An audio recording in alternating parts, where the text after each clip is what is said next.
From the moment we are born, we were immediately labelled. Labelled with what we call race, colour, culture, or anything else you want to call it. But race shouldn't matter. However, people judge us for these labels that are attached to us, and we learn to accept them, swallow them, and do the same for everyone else. The colour of our skin doesn't change who we are. It doesn't make us any better than everyone else. We have learned to discriminate against different colours.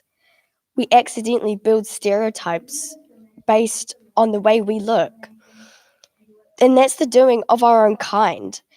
We have taught ourselves, our peers, our kids, the people we surround ourselves with to do so. We've become blinded by what is really going on in our world. Do you really want to live like this?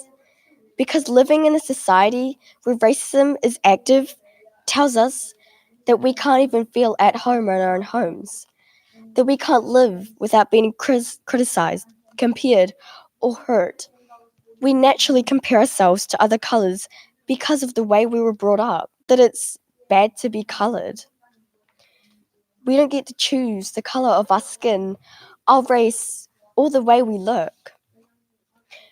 Racism is a serious problem in the world right now, and we have to stop it before it gets any worse.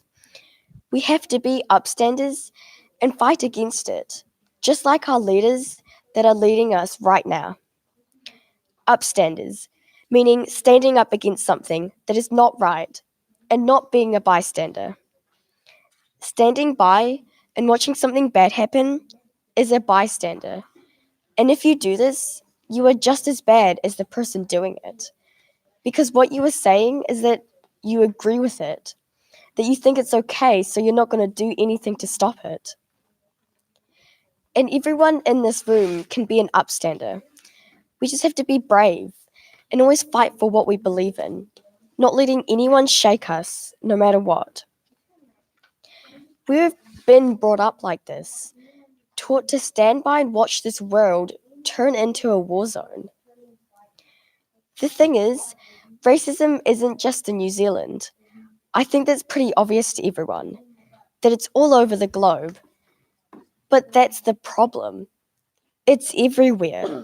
We've become so used to it that everyone is racist. Even if it's just a small joke or comment, it all builds up and other people start to join in.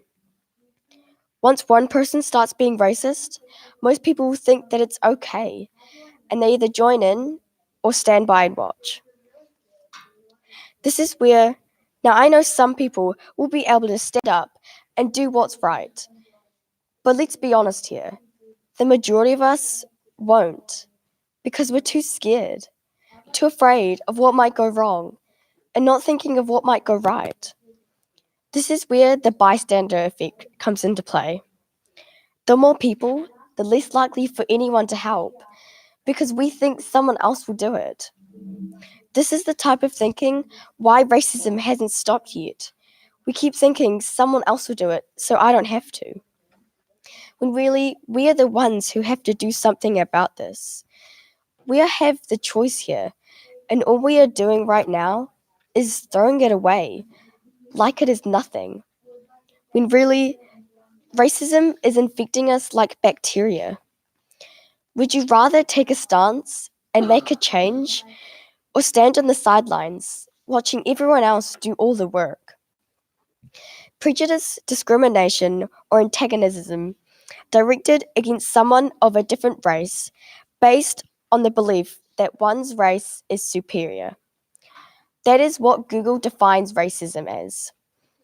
And I think we would all define racism the same. But have you thought of the flip side of things?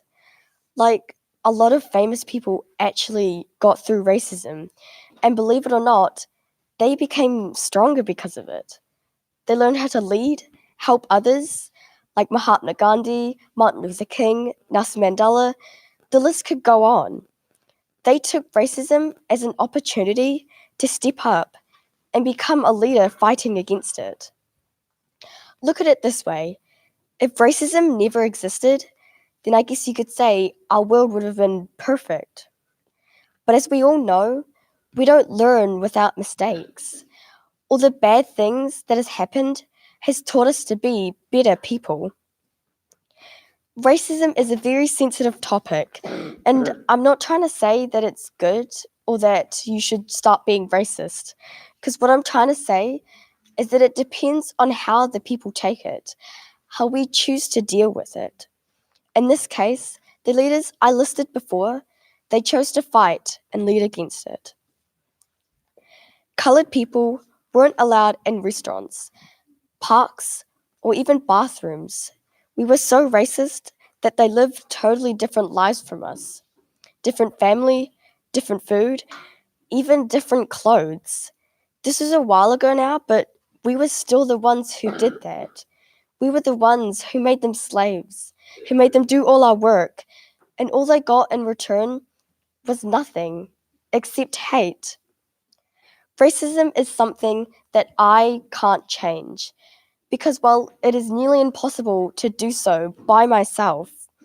So I'm asking you right now, what are you going to do about it? Because we have the chance to stop this from happening again. And all we have to do is just stop. If we all work together to encourage others to stop, the tiniest amount of help you give will make a change. And it starts right here, right now, and with us.